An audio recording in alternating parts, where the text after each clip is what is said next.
Previously on D&D Kinda.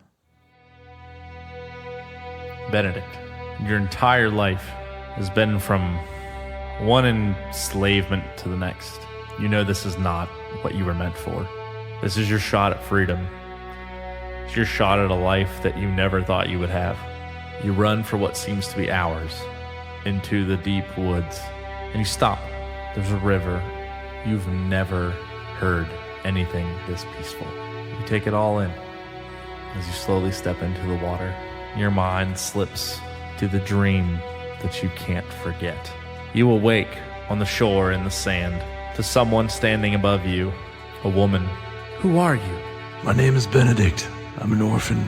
You don't have anything to fear. Come back to our people.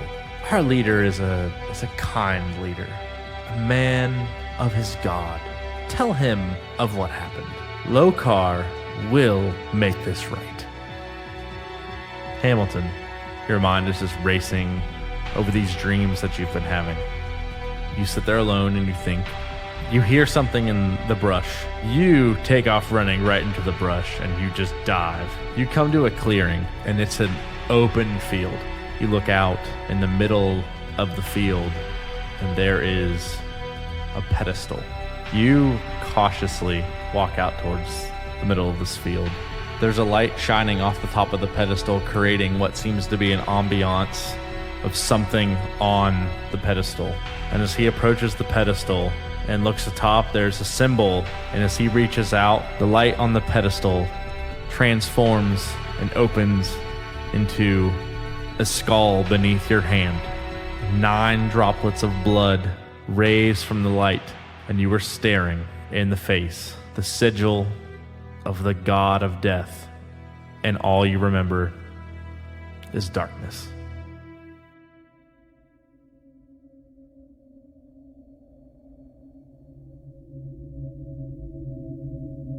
The moon fell upwards in the sky below our hero's feet, and as the ever-encompassing shadowy light continued its perpetual rotation in this lifeless domain, the air chilled the silence surrounding Hamilton, Benedict, Topher, and Bartholomew. As the breathing steadied, the 4 of them stood, pivoted in the center of the chiseled marble arched doorway, leading into the ornate atrium. No one dared to move, as sitting throned at the crown of this great hall was Lokar the Malevolent. Hamilton's breathing stopped, and inversely, Benedict's quickened. Lokar didn't move, nor did he seem to notice them. The 4 of them stood, each of their hands prepared to draw their weapons, readying themselves for what appeared to be a showdown that Hamilton and Benedict had been chasing their entire lives. For decades, the brothers have scoured Faerun, murdering his followers, tracking Lokar to no avail, awaiting to repay him for the gift of death he imparted on Hamilton and Benedict's mothers. And yet here he stood, before them, making not a movement. What was his plan? Hamilton thought. Surely this was a trick. Perhaps it's an illusion. His mind poured through memories of his past encounters with Lokar's followers, searching for any sign of a clue, and as he stood, his mind slipped back to an earlier time.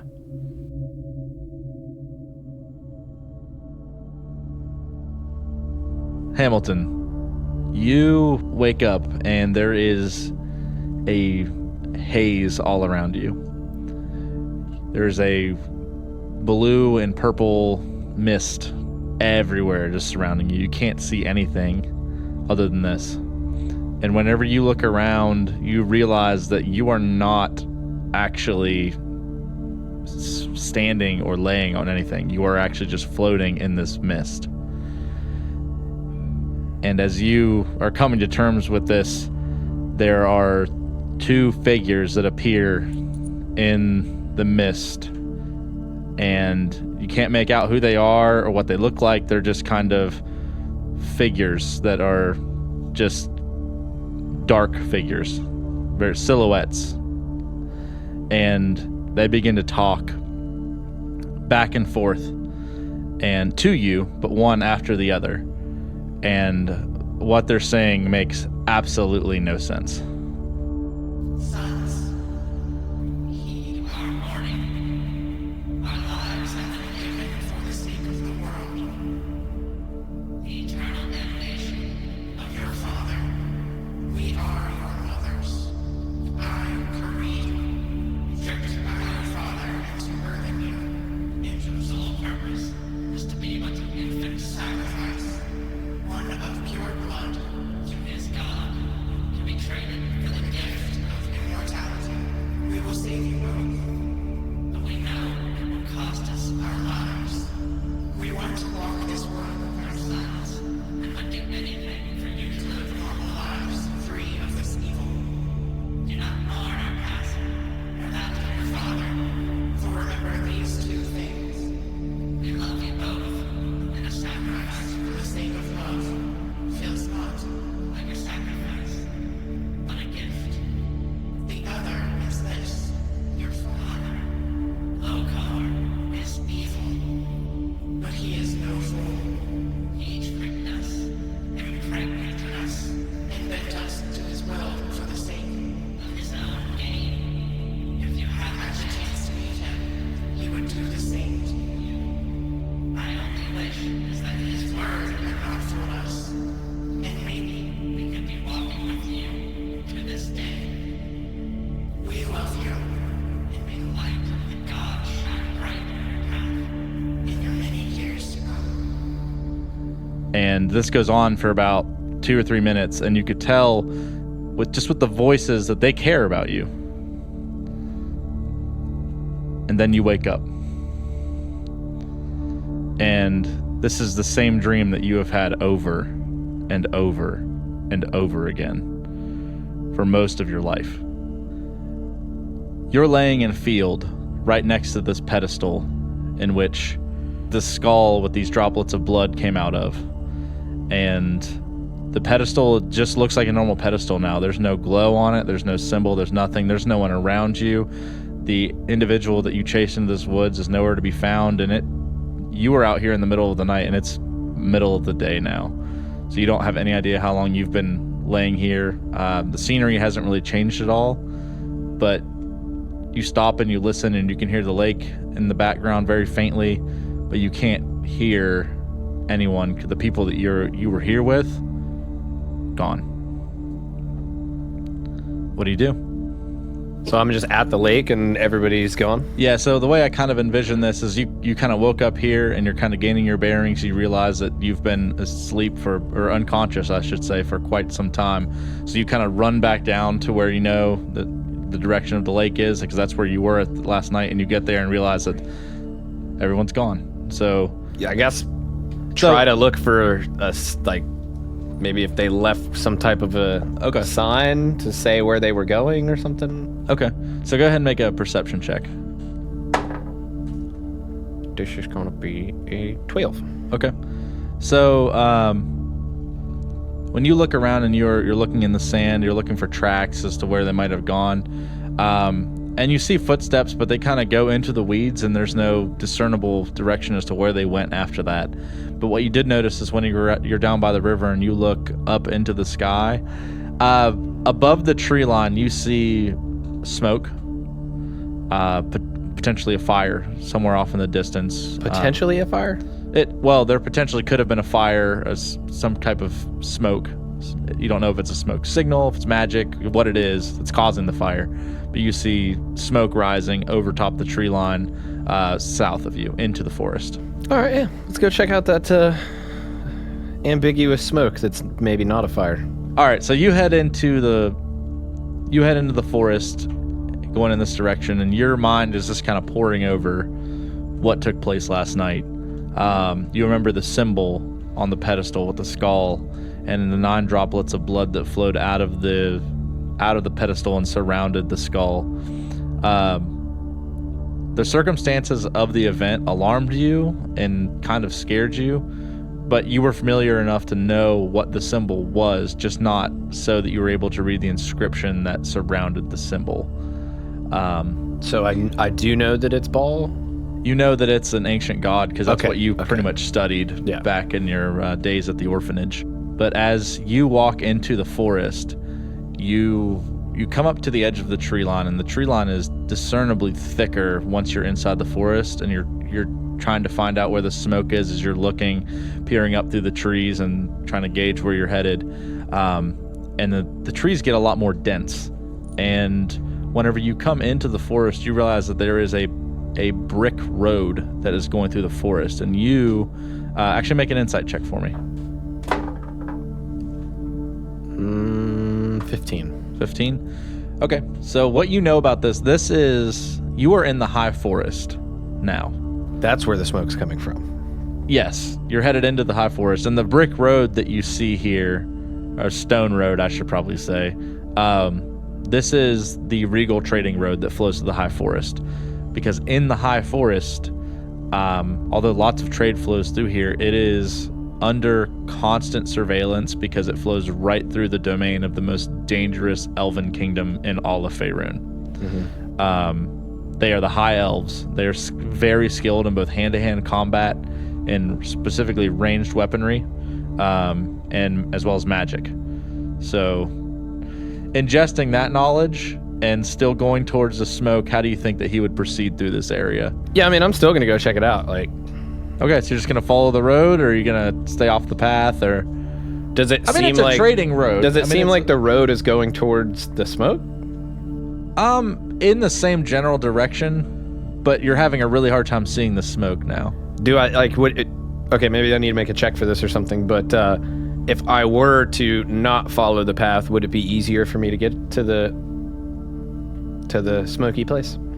Like for me to see it and follow so it flows in the path goes in the same direction as the smoke, but it would be a shorter distance to just go straight through the woods. Okay, I'll just go through the woods. Okay.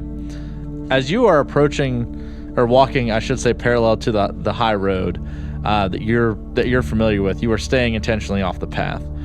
And as you're walking, you being a gnome, relatively light on your feet, you're making as little noise as possible. And you see something off in the distance. Make a perception check for me. 13, okay. You see individuals moving in the distance, and they are elves. And they're masked. They're very tall. The only reason you know they're elves is because they're very tall, very slender, and you just kind of deduce that since they're in these woods, they are elves. They have masks that cover the entirety of their face other than their eyes, and it kind of hangs below their chin, but you can still see the ears that are pointed, and their long hair. They all have bows on their backs, and they are actually traveling together. Now, what you do see is, although you can't see their faces other than their eyes, which they're not noticing you, they are carrying very ornate weaponry. They have big bows. One of them in particular is wielding a very fine-looking quarterstaff, gold inlaid short swords, things of that nature. They are taking a pathway through the woods, and it's kind of flowing down under a tree trunk. Are they headed towards the smoke as well? It's in that same direction, yeah. Okay. So, I guess I'm just going to kind of stay back enough to not draw attention to myself and just kind of follow them towards that. okay. So you see them go into this little pathway through the tree trunk, and go ahead and make an insight check. 17. Okay. So what you know about this is that the communities for the High Elves are not visible from the high road. They are in the trees, and they are very shrouded and can't be seen from the ground. So these people flow into this massive tree trunk, and you make the assumption, based off what you know about the High Elves, they are going back to their community, and you have just uncovered a gateway to enter their community, which is also going up towards the smoke. So, Okay. what do you want to do? I want to disguise myself as a high elf. A very, very, very short high elf? Or would you like to disguise yourself as an elven child, or just... Nope. I'm a elf. As I alluded to before, the high elves are masters in magic craft, masters in hand-to-hand combat. They are very attuned to a lot of things like that. So So this isn't magical. This is just I'm aware. What I'm telling you and trying to convey here is that in order to pull this quote unquote disguise off, it'd have to be some pretty good deception. Oh yeah, I fully don't expect this is gonna work. Okay. But it's Are what, you still? it's what Hamilton would do. I'm imagining you're probably still going to try to be sneaky. You're not going to intentionally just walk through. But No. okay, well, you do. I'm gonna try to be as confident as I can about He's gonna own it. it. Yeah. All right. Also, so I have a forgery kit as well. I'm a charlatan, so I have a second identity that I can just assume whenever I want to, and I can also forge documents on the fly, including official papers and personal letters. So on top of my disguise kit, I will have forged documentation and everything to back me up. Okay, that's fine. So another thing that you know about this area is that people are not welcome here. High elves do not let anyone but high elves into the high forest, into their domain. The reason is because there are stories of a power that's only known to be able to be tapped into by the high elves that they have built their community around of, called the Vitality Crystal. And no one knows what it does. At least none of you guys know what it does. But many people have tried to take down the high forest. It's a common area of attack, but no one's ever succeeded because it's so well hidden and disguised. So these are all things that are common myths and lore, things about that are common around Faerun. So you know all of those things.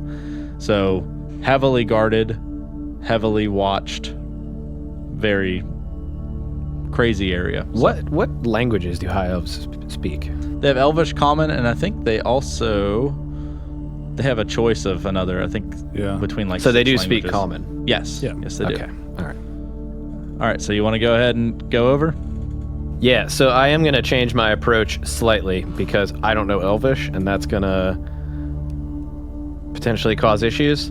So my story going into this and my papers and stuff will support this is that I am a half high elf, half gnome. But I was not raised here, and I'm here looking for my family. Okay. So you walk over to this trunk that the elves walked into, and you don't even have to duck to go in like they did. You just kind of walk through it, and you assume your false identity, and immediately when you get into the trunk, there's like a wooden panel that's just like shrouded in like ivy that is climbed up all over it. And then as you kind of reach your hand through to try to push the panel out of the way, the wooden part of it is an illusion. You just kind of push the ivy out of the way, and there it opens up into this fully lit, torched walkway with stairs that kind of circle up around the inside of this tree. And as you go into it and look up, you see the 3 elves that are just the masked elves that you saw earlier walking up the stairway.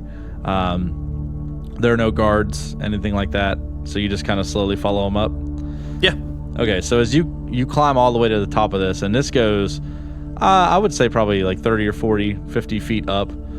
It's a decent-sized staircase that's getting above the tree line pretty much.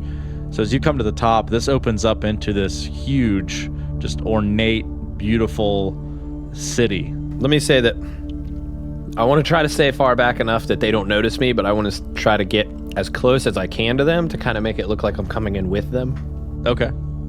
So as you're walking through, you're at the top of the stairs now, and you're walking through it. There's like a massive courtyard area, and there's really nobody in it. But there's the tops of the trees are coming up and making it so the courtyard has its own small trees inside of it. They're just the tops of these massive trees, and there's different various tree types here, and there's small fountains that they have that are running through the middle of this courtyard. It's very beautiful how this is all set up with just natural and magic lighting, torches, all this kind of stuff, just perfectly contained. Just very beautiful elven type community. So you see these guards, or not these guards, but these individuals walking into this, it kind of funnels everyone through this small area, and there are 2 guards that are standing, one on each side, and these 3 individuals walk through, and the guards don't say anything, and you are kind of behind them, trying to keep as close as you can. Yeah. But as you do get close, the elves lower their spears and stop you from coming in. And one of them pushes you slightly back, not like hitting you, just kind of pushes you back. And there is an individual without weapons or anything. He looks, he has like a long robe on, and he walks out from around the corner of the other side, and they lower their spears, and he leans over to you and says, Who are you? I'm Hamilton Blumpkin-Patch.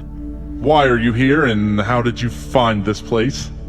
I am looking for my distant family, and I found this place because I too am an elf. So he kind of scans you over, and make a deception check. No pressure!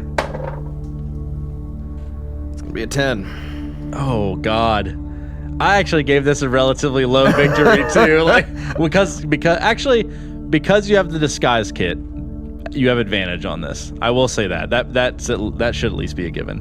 Okay. Oh, this is not good.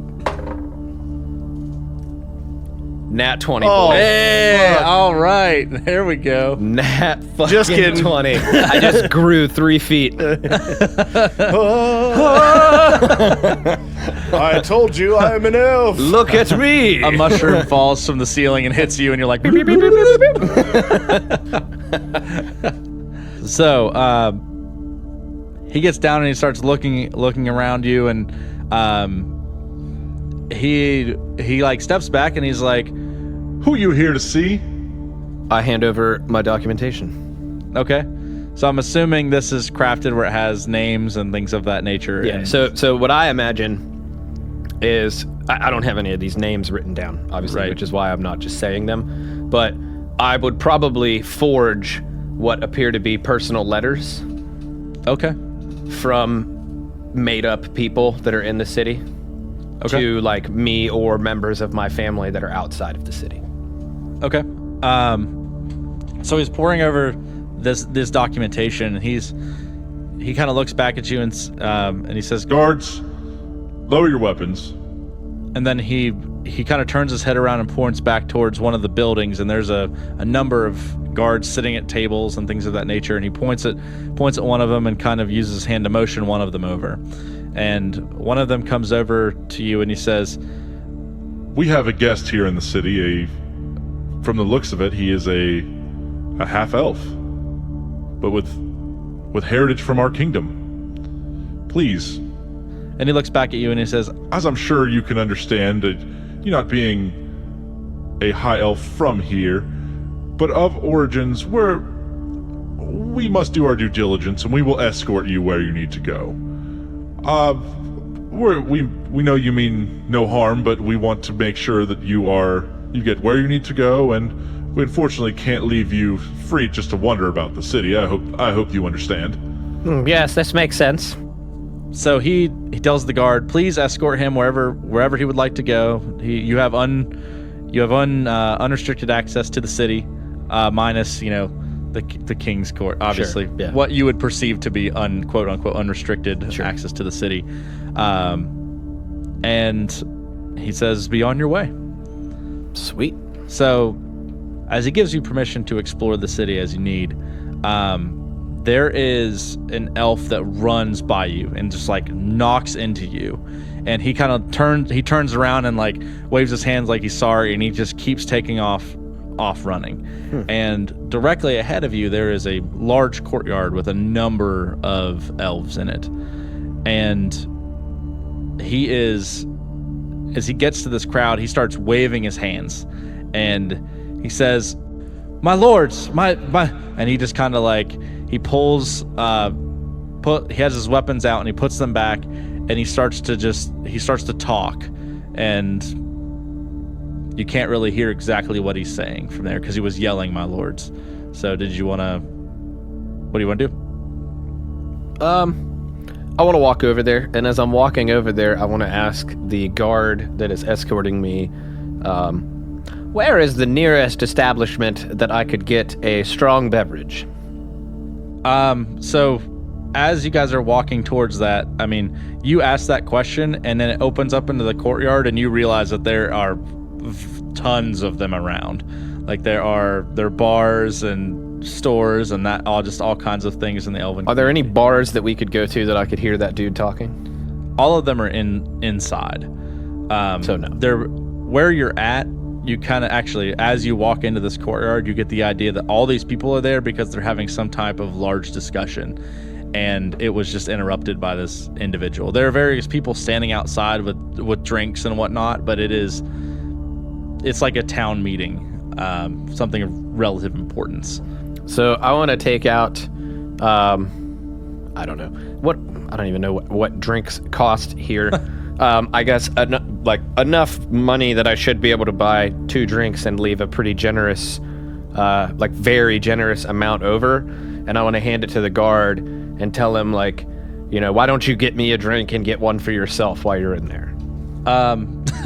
So you express that to the guard, and he declines, and he says, We can go wherever you please, but I must stay at your side. I'm here to escort you throughout the city.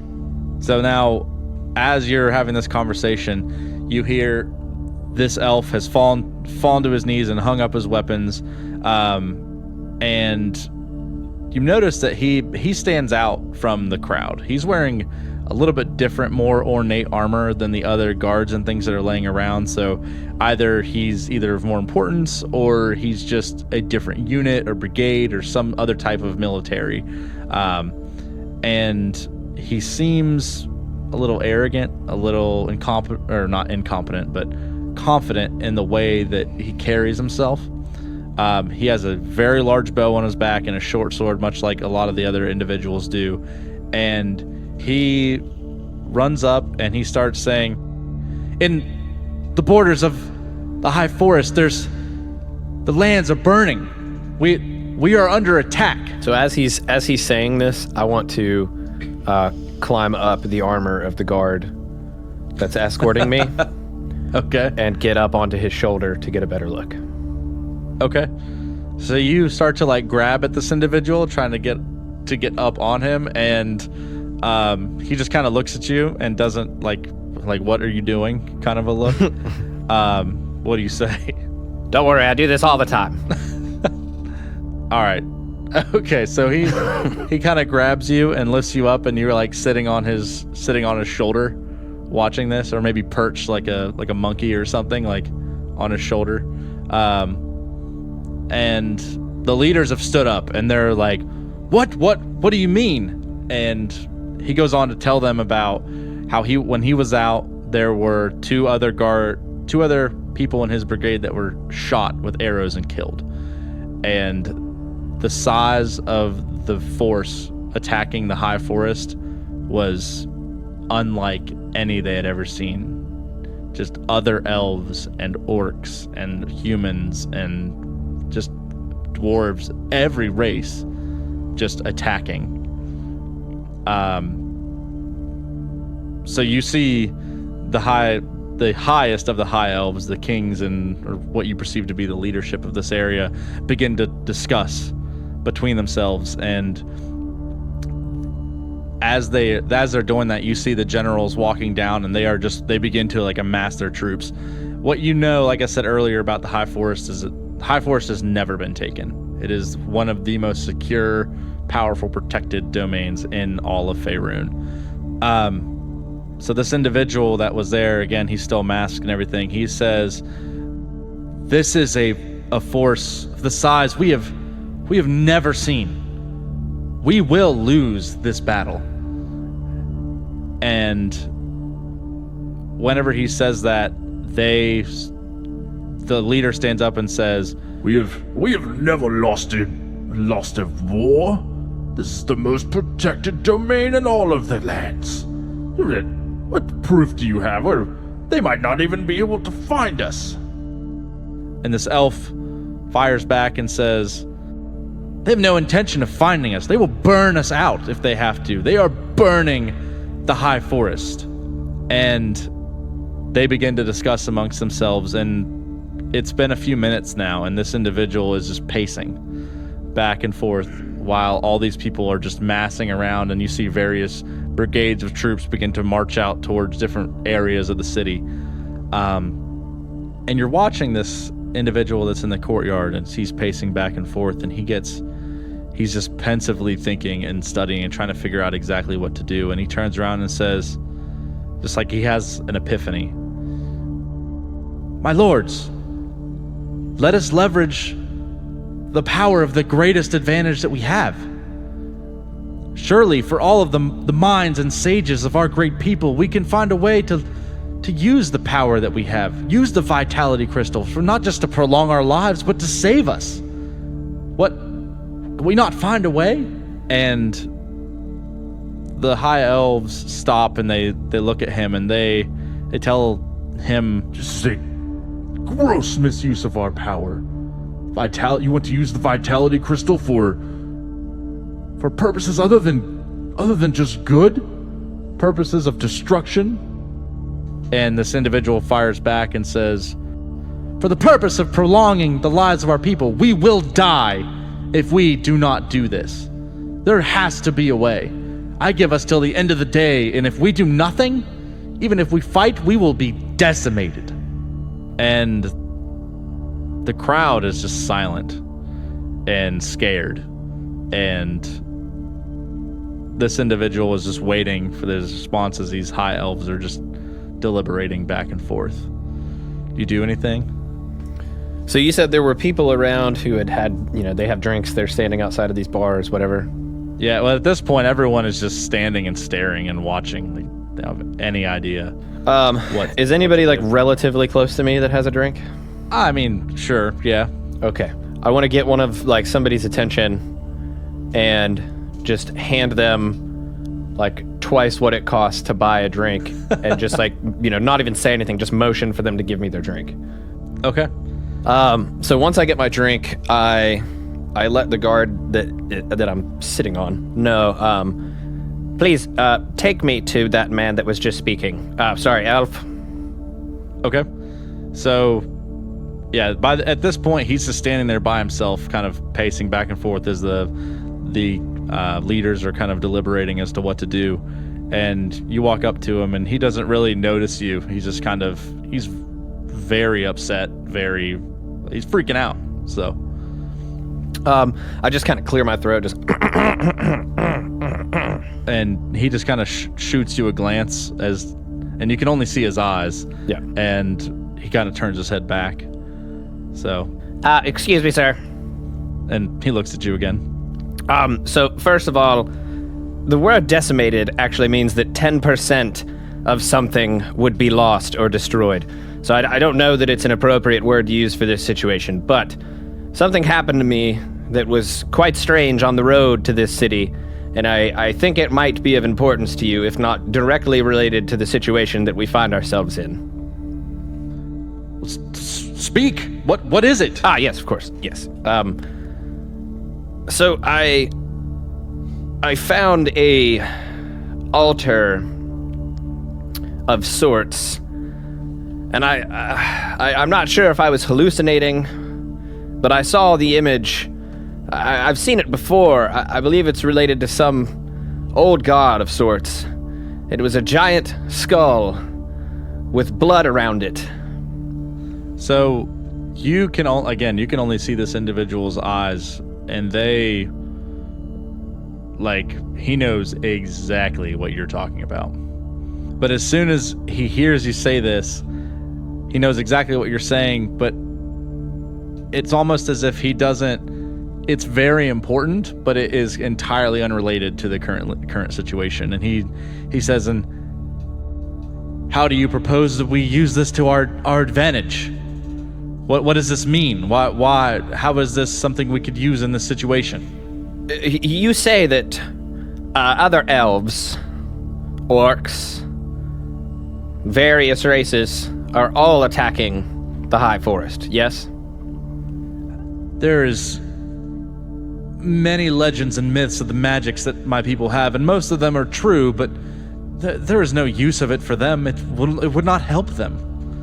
But they don't know that. You can't convince someone that the magics of one will not be beneficial to that of the other. Yes, I understand this, but the point that I'm trying to make is that even if these were sellswords, for these races to be teaming up all together to attack this forest on their own seems somewhat unlikely to me.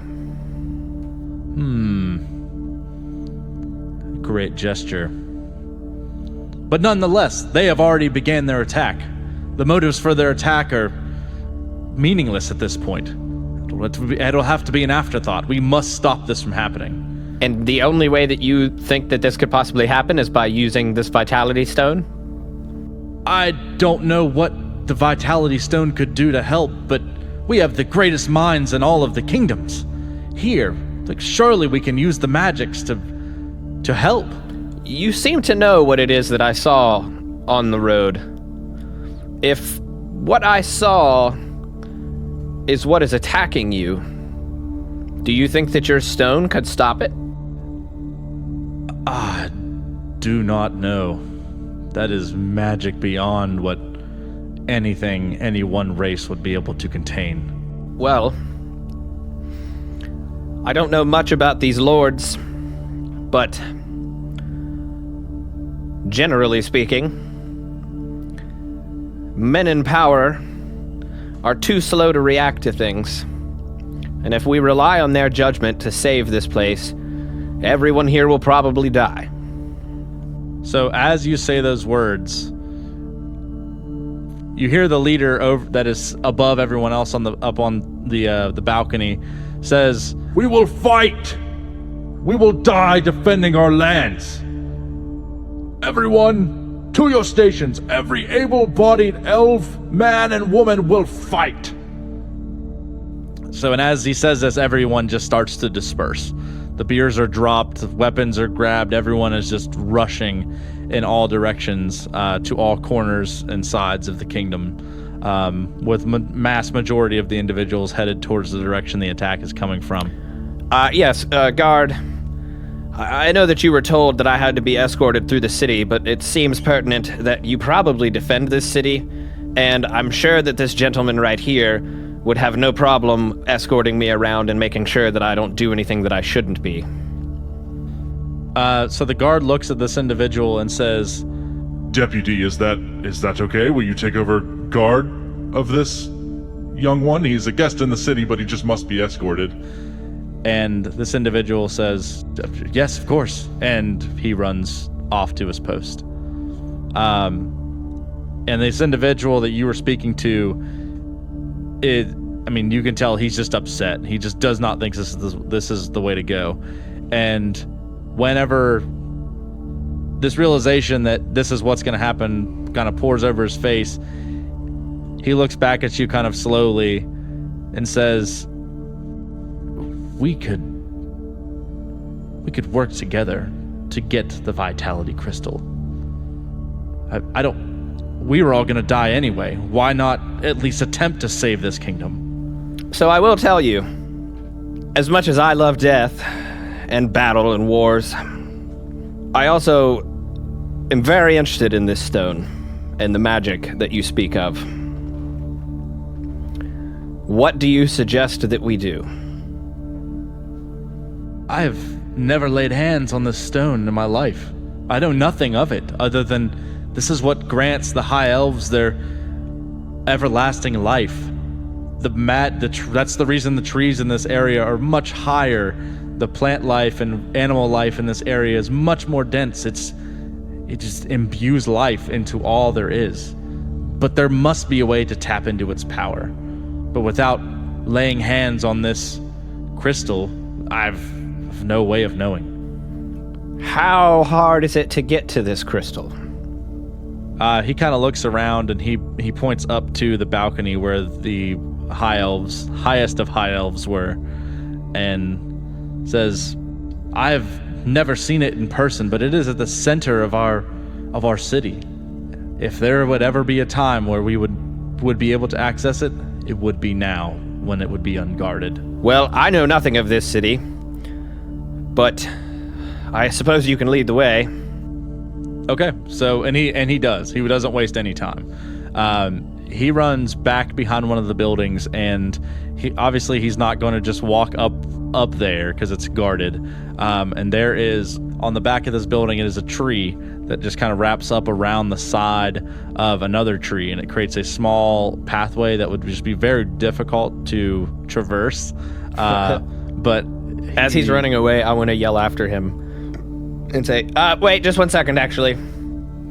My legs are very small, as is my body.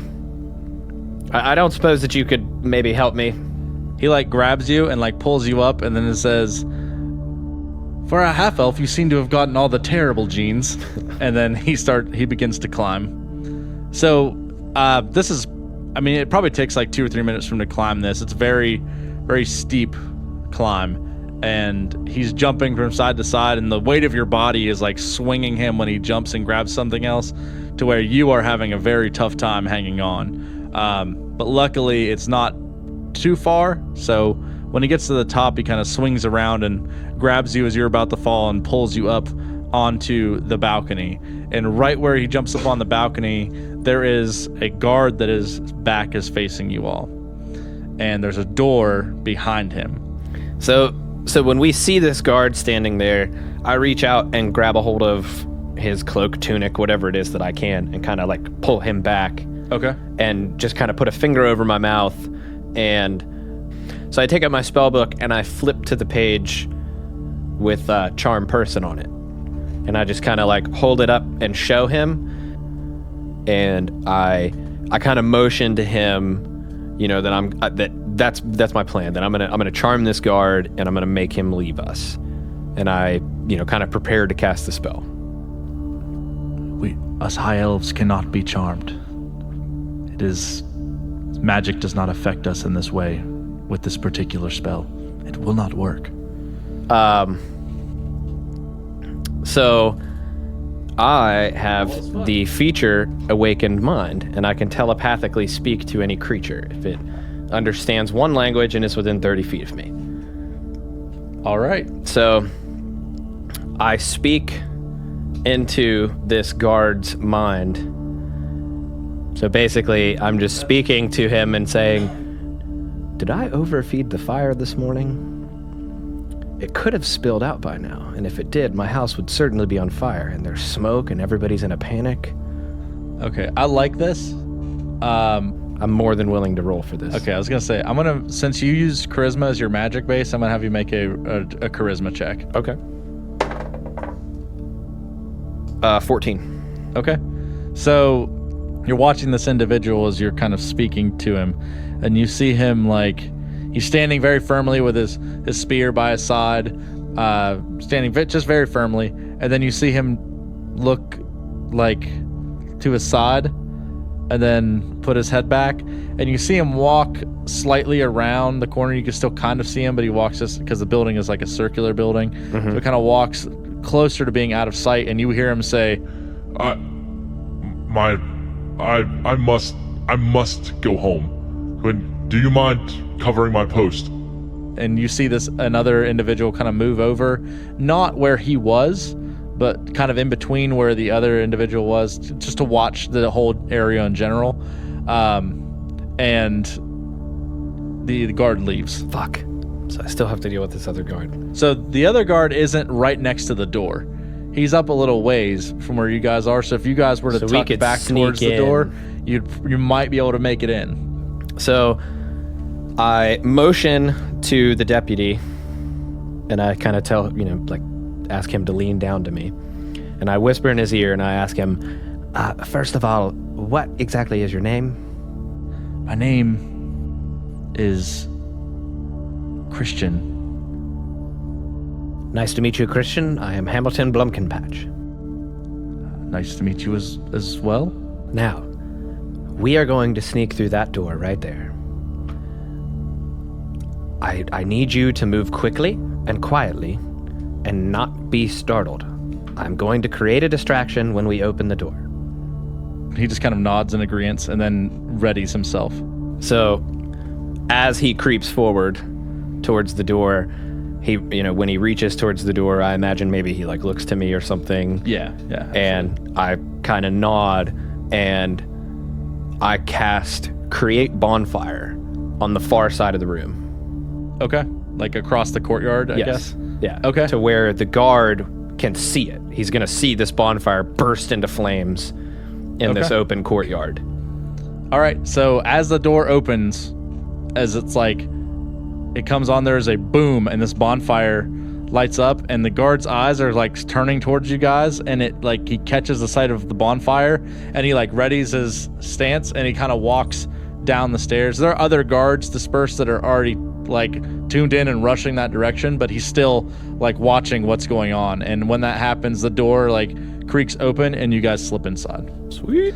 So the door closes behind you guys, and in the middle of this room, this is not a small crystal.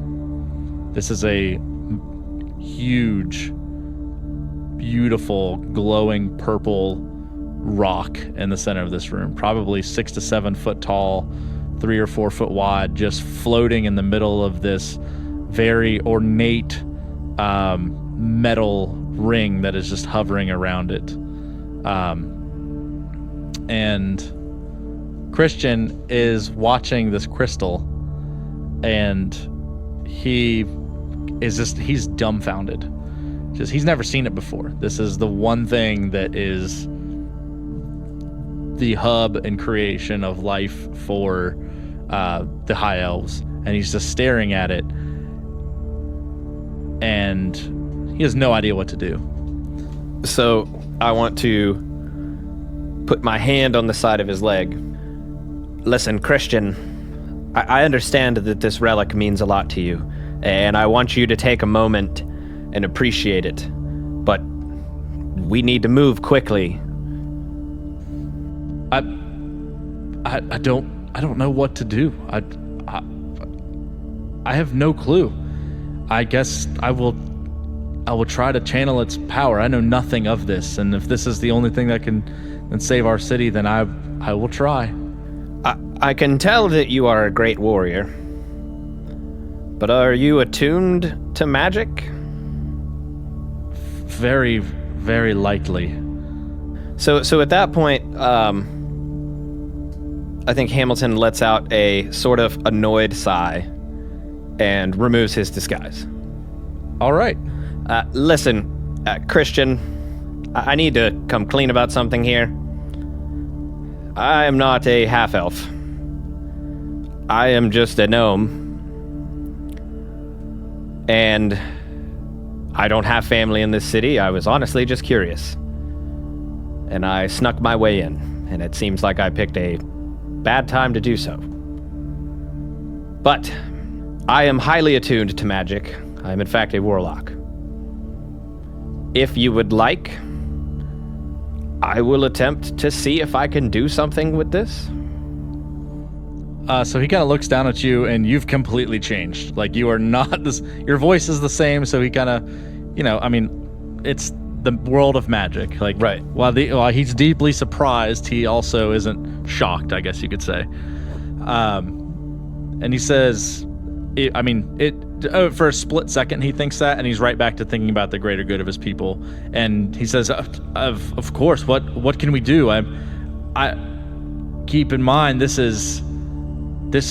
empowers life. I don't know how we could use this for the greater good of the city. We could try." So I guess at this point I'm just going to shed my pack and all of my things and just kind of hone in on this stone and try to see if I can ascertain anything about it. Okay. So you kind of open up your book, I would imagine. I don't think yet. No. Not yet? No. Okay. I'm not really trying to cast anything. I'm just trying to, with my own magic, just try to probe and see if there's anything that I can sense about this artifact. Make an Arcana check. 18. 18? Okay. So whenever you kind of like outstretch your hand and close your eyes, you're kind of like, you feel something moving through you. Like the power off of this stone is moving into your fingertips, and it almost feels as if there is almost like a river just flowing into you, and it's moving slowly throughout your body, and as you are standing there, you realize that as the power is moving through you, you feel your face flush, and as you open your eyes, your mustache grows, your beard is growing, your hair is growing, and as this is happening, you kind of pull your hand away, and what you have realized is that you have just aged. Maybe a good 2 or 3 years. All right. So was I able to feel anything else about the crystal? Like anything about the magic that's pulsing through it? Was I able to tell maybe where it comes from, if I could try to control it, like anything at all like that? Somehow, yes, absolutely. So somehow you know that this is a vitality crystal, and it takes and gives life to those to which it can access it. And obviously you become very aware at the moment that it cannot be accessed by you. But with that Arcana check, what you were able to deduce was that somehow this power is able to be tapped into, and it may be able to be used to draw life from one thing or imbue life into another, to grant power to pull years off someone's life or to put many years back onto one's life. And given the right person, or the right, I should say, race or magic user, they may be able to channel this energy, but from what you can tell, no one has ever tried. So the only thing that it would really do would add life to someone. It wouldn't necessarily empower them. Right. Well, from what you can tell, because the only thing you picked up on is just the fact that that is what happened to you. You felt that. Okay. Christian, I don't think that I'll be able to tap into this stone. Being a gnome, it is not meant for me.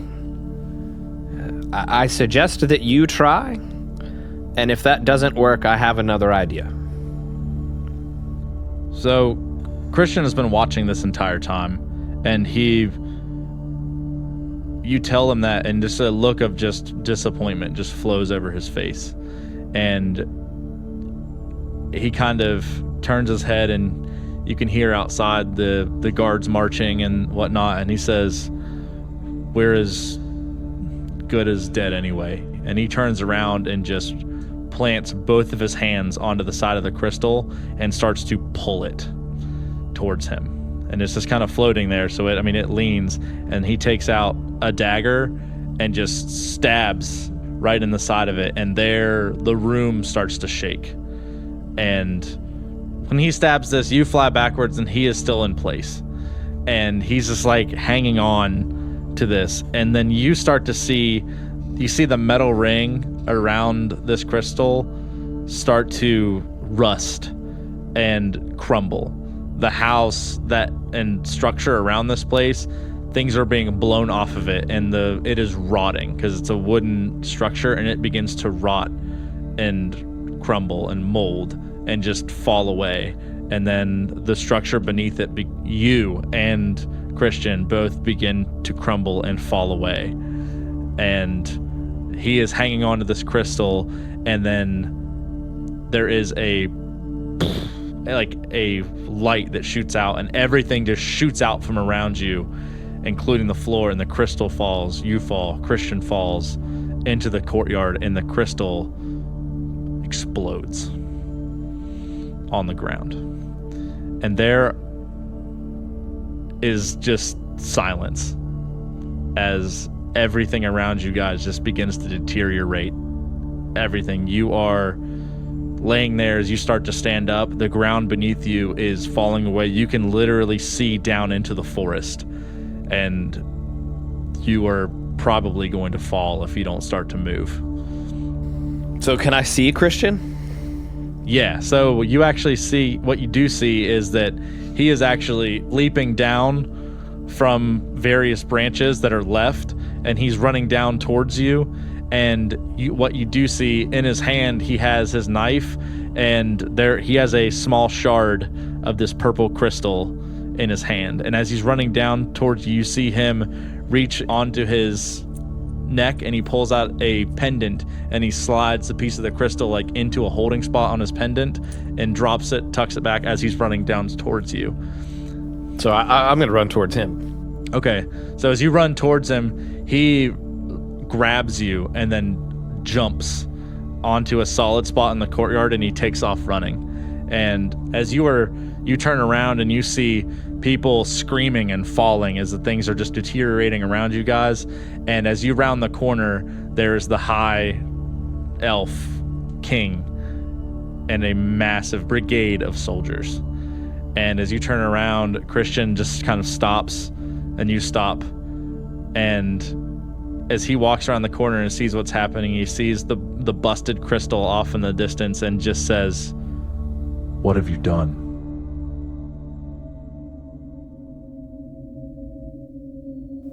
Benedict's grip on his scimitar tightened as the pace of his breathing quickened. His eyes darted back and forth across the pathway of the throne, waiting for Lokar to move at a moment's notice. But Lokar's discernible apathy to his presence brought forth anticipation that struck as heavy as the air was silent. His mind raced with thoughts of how to bring down his father in the coming moments, and his mind took flight with the idea of everything he could do with his druid-like abilities. As satisfying as that was, he was torn between that or sticking true to his weapon of choice, bringing about Lokar's end by separating his head from his neck. The thoughts only quickened his breathing, for as much as Benedict desired his father's demise, he also knows how formidable of a foe Lokar truly is.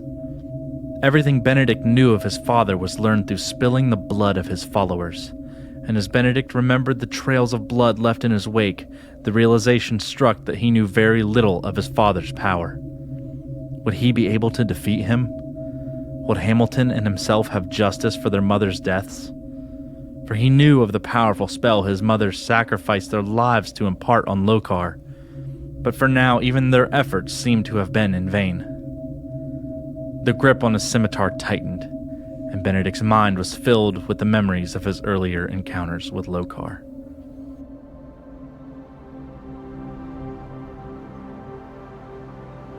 Benedict, your eyes open and you see a purple and blue mist surrounding you.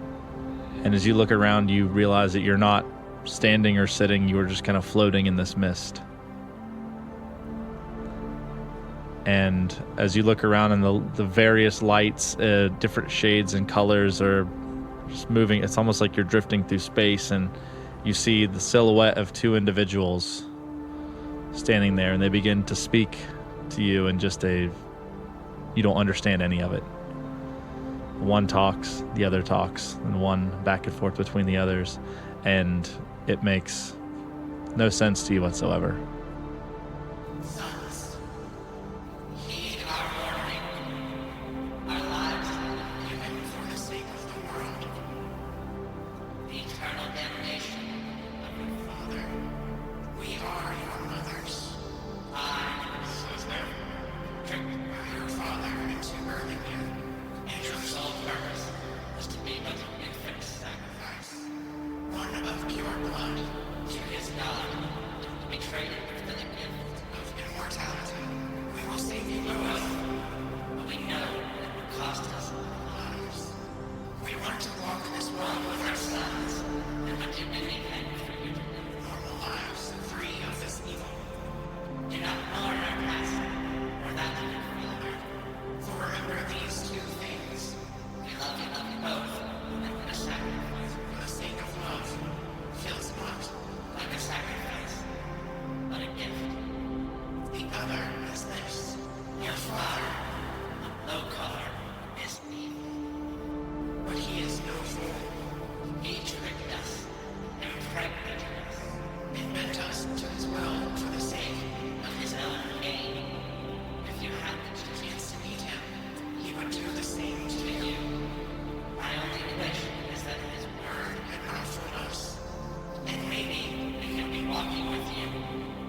as you wake from this dream, this is the dream that you've been having your entire life. And it's the same thing every night. And as your eyes open, this woman is standing over top of you, this shorter elven woman, and you wake and she asks, "Are you okay?" and she sees your body that's been beaten and broken, and your chained wrists, or your shackled wrists, and you don't even have clothes on. You're completely naked. She's just kind of standing over you, and she reaches her hand out as to help you up off the ground. And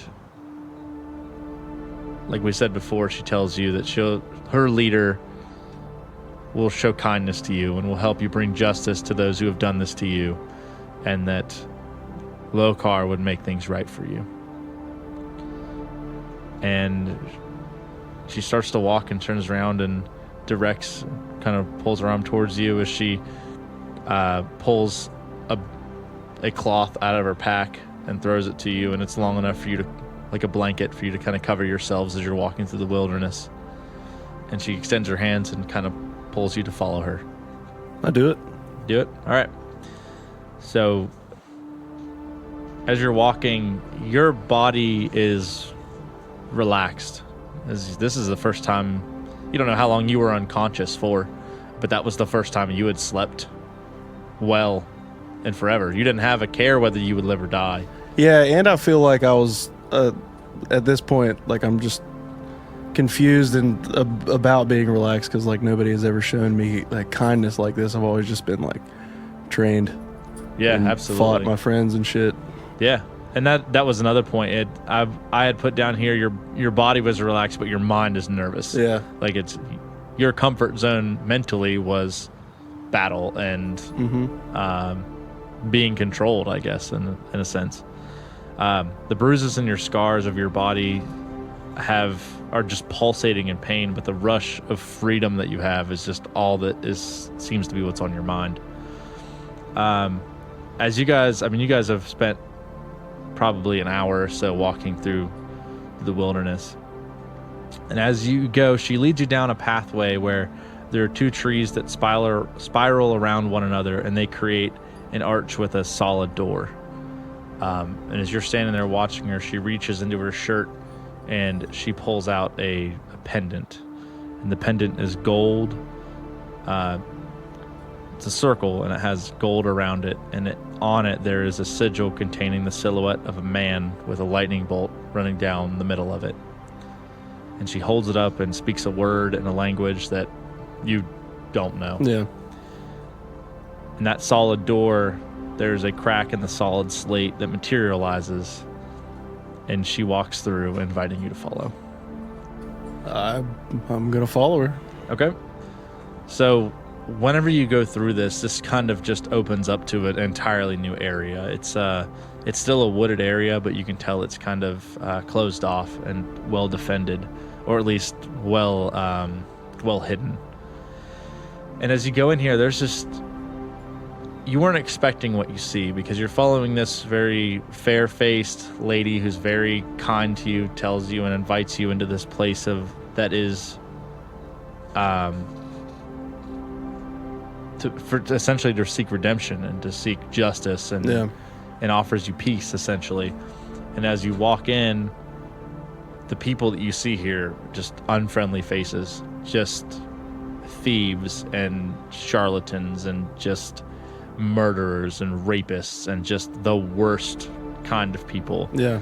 There are just a lot of people here look like they're either downtrodden or poor, or they just have very malicious looks on their face. And as you're walking through here, just covering yourself with a blanket, you are getting the worst kind of looks. People are spitting on you. They're throwing things at you. And you're probably not a fan of that. But the elven woman, she's aware of what's happening, and she's just kind of telling you to keep calm as you guys are walking through here. And she comes up on an open area where there's a lot of people, but people have kind of stopped paying attention to you. And she turns around and leans over to you as she's not that much tall. She's a very short elf, and leans down and says, "What do you seek here? Your body seems broken. We can heal you. We can give you whatever you want. Obviously, you can tell this isn't the most friendly of places, but my personal opinion is that Lokar has been given a bad rap. The followers that he has are, I wish I could say they were loyal, but they're mercenaries. Someone's paying them to do the work that they're doing. They don't follow him. They don't follow anything other than their wallets. But the people that he really tunes into are the people that are broken, and he can invest in and he can heal. And that is why I follow him." And just as she says that, someone bumps into you, and you kind of turn around, and there's a very tall person that kind of walks by you in a long brown cloak, and it's covering his head. And as he kind of bumps into you and turns around, you look up and you see his face, and it is a tall man with a beard and a bald head. And he turns around, and as you make eye contact with him, he smiles at you, and his head turns and he keeps walking. And you kind of turn back around, not thinking anything of it, and she had just asked you this question. What are you seeking here? I seek the power to destroy that orphanage and to save my friends that are in it. We can teach you whatever you like, but I can assure you that the likes of the people here, I would be certain you are probably a better fighter than most of them, if not all of them. We've seen people come and go from places like this, but they're not as sound as you seem to be. They're violent and cruel and take no pleasure in helping others. But you seem much more calm and at peace, as if there's something that's been guiding you, guiding your mind. And then she kind of stands up straight, and she turns, and there is, as you're kind of watching her, she's been talking, there is a look of horror that just rushes over her face. And as you're staring at it, there is a fireball that blows her head off. And as you look around, there is a massive firestorm and bolts of magic and everything just flying all around you, and people are just being incinerated into ash. Shit. They are being speared, their arrows flying, just a storm of every type of swords, everything, just magic, spears, everything just flying in a seemingly straight line, decimating everything around you. And in a split second, everyone around you is dead. And you are standing in this open clearing with bodies and blood, and you just hear the sound of people's last breaths filling the air around you. And you, imagining that isn't, you are terrified. Yeah. And as you look around, make a perception check for me. That's a 12. Okay. As you look around, you see something out of the corner of your eye. And as you look, there's a tree, and there is an individual in the same one that looked at you earlier, walks behind the tree and out of sight. And is the only person that you can see that is left alive in this area. I hastily make my way towards him. Okay.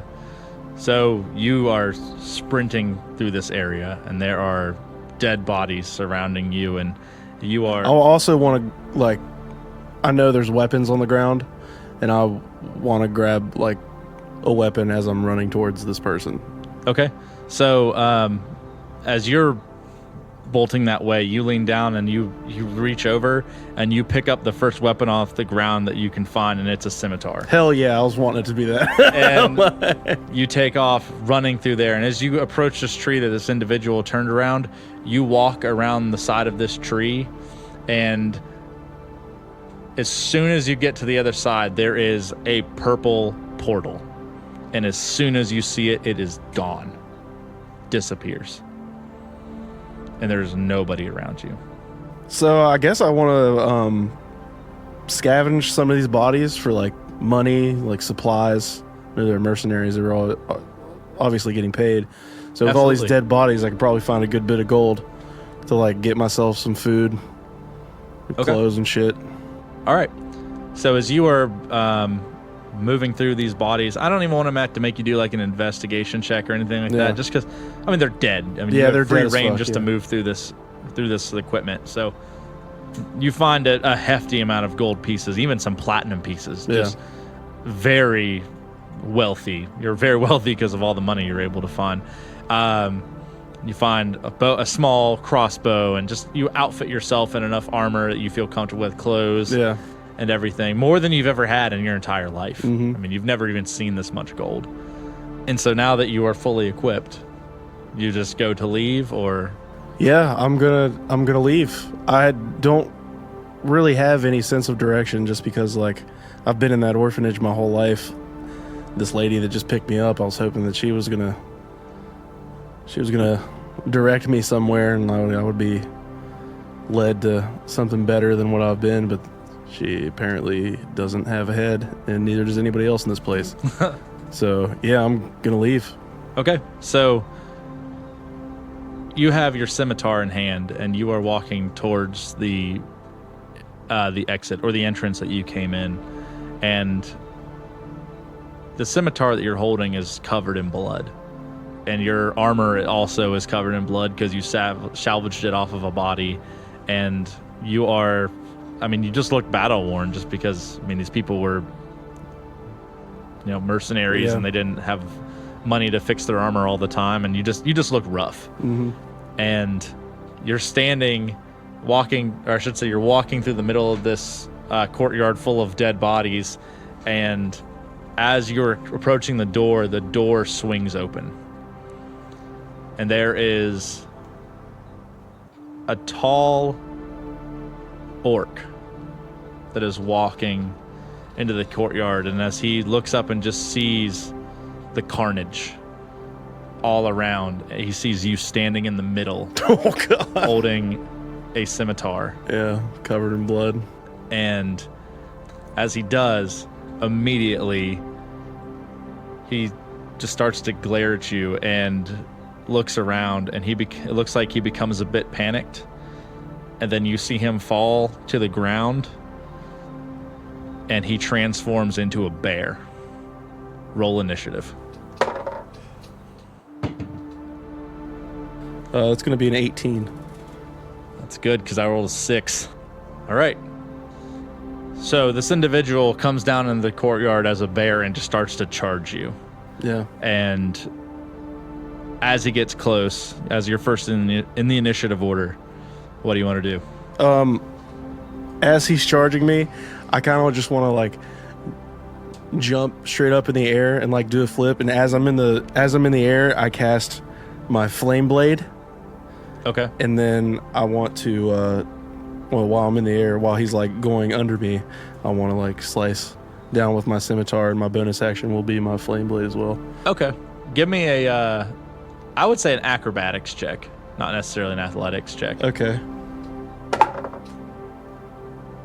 17. That is a success. So you leap into the air and do like a backflip as you are, your sword is like coming down. And go ahead and give me an attack roll. So I will attack first with my scimitar. And that will be a 16. That'll hit. And then my flame blade will be a 23. Also will hit. All right, and scimitar's damage is going to be 7. And flame blades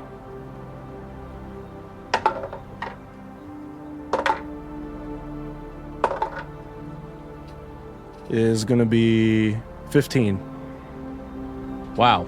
Yeah. 15 total, or 15 on the flame blade? 15 on the flame blade. Okay. So As you swoop around, this sword just kind of like cuts through the back of this bear, and as it does, it leaves a trail of fire that ignites the hair off the back of this bear, and it kind of singes out and just kind of exposes its entire back with a giant slit that is now just bleeding, but then immediately cauterizes with the flame. And it lets out a growl like you've never heard, and then it turns around and takes its attack. It reaches over and it tries to bite you. That is a 9. That is probably not going to hit. Nope. And then it has multi-attack, so it tries to bite you, and then it is going to claw at you. That is a 16. Nope. God, man. Okay. So as it goes to bite you, you kind of jump backwards, and then in the direction that you jumped, its claw swings around and tries to hit you, and you, as you've demonstrated that you are an acrobatic little dwarf, you just backflip through the air and jump over its swipe. And then you land right in front of it, and it is directly in front of you, and then it is your turn to attack. I actually don't want to attack. Okay. I'm going to open up dialogue with him. Can I do that in the middle of initiative order? I don't want to kill this You can guy. take a free action. That's fine. Okay. I do not wish to harm you, and I will. But what are your intentions? Why are you here? Why are you attacking me? The bear looks at you, and it is about to attack again, and you start to speak, and it stops. And you recall the look that the bear is giving you is the same look that this individual had right whenever he saw you, and it's fear. Yeah. He's genuinely scared of what he saw. So the bear stops, and it snarls, and it kind of walks backwards, and then you see it kind of crunch over, and you see this individual transform back into this orc. And he stands up and says, You've killed everyone. Am I not next? What? You've killed everyone here. Why? I didn't do this.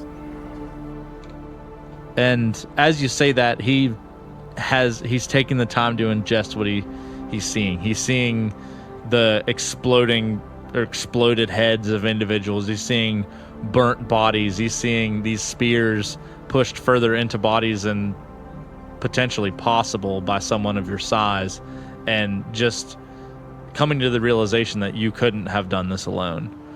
And he says, If not you, then who? Some of these people were horrible people, but some were good people. This was my friend. and he points to the body of the lady that escorted you here. Who has done this? I wish I could tell you. It seems like they all did it to each other and she was just caught in the crossfire. Everyone was doing this? Yes, I don't understand.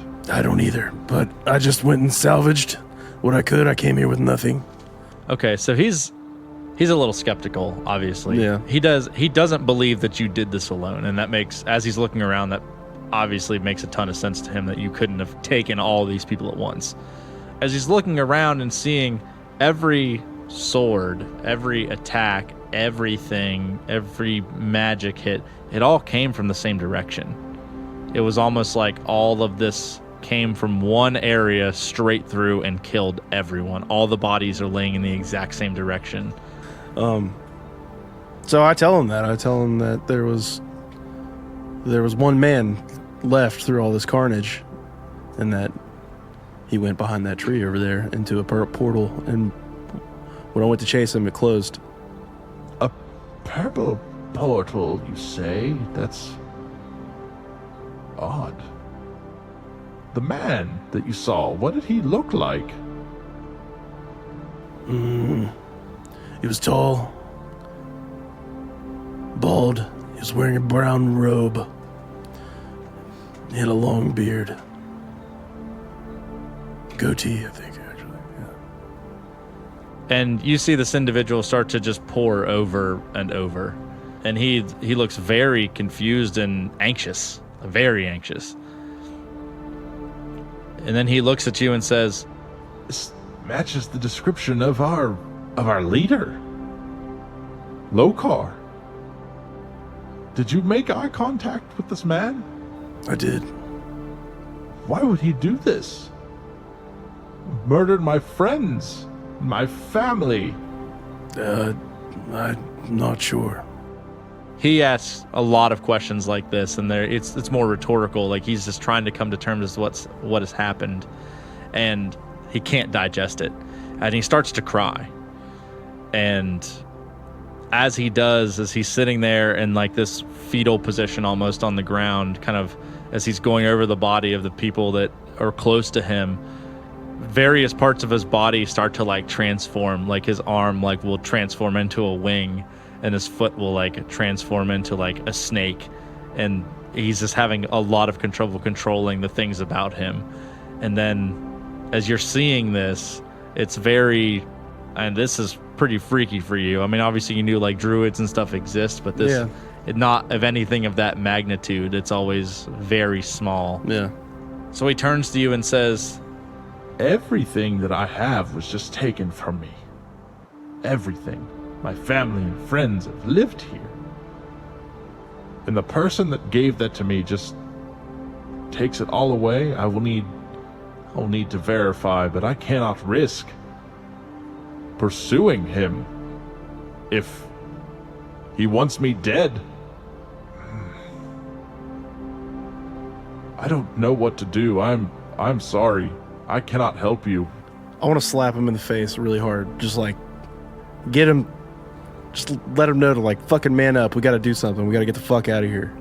okay, so whenever you reach out and you slap, like your hand is going towards his face. Because he seems a little frantic a little bit. He is. He absolutely is. I know you're not like trying to hurt him. You're Yeah. trying to like get him to snap out of it. And whenever you come towards him, he grabs your hand, and his hand is like a eagle's talon, and he grabs it. And what you notice is that your hand also is an eagle's talon. Shit. And he looks at your hand and says, Magic of the druids is within you. and he lets go, and his hand is still this talon, and yours transforms back into a regular dwarven hand. And he says, At this point in your life, for you to not be attuned to this magic is rare. But the most unstable and powerful of druids awaken later in life. I can assure you that this level of instability could be uncontrollable. When you see in the wild, you see creatures that normal creatures like bears and eagles and lions and things of this type, many of those are awoken druids that cannot transform back. And this power, uncontained, can cost you your livelihood. How do I control this? It isn't easy. It's years of practice. I'm a quick learner. I can help you if you promise me one thing. You are a very talented warrior, it seems. I could use your help in my hunt. I will be seeking vengeance, and someone of your fortitude of mind and body with the powers of a druid would be nigh unstoppable alone. If you promise to help me in my journey to find out what happened, I will teach you the ways of the druid. I will, but I will have you know that I am to seek vengeance on something for myself. There was an orphanage that I've came from. I need to destroy it and save my brothers in it. An orphanage seems an odd place to wish to lay waste to. It's not what you think. We were forced to fight each other, kill each other, for other people's pleasure. I will help you. Tell me, Where is this place?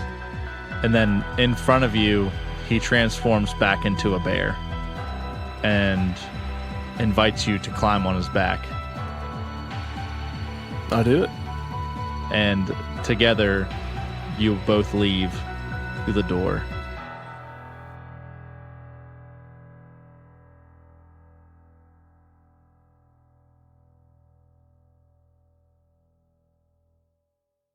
Exclusive content available on patreon.com/DNDkinda.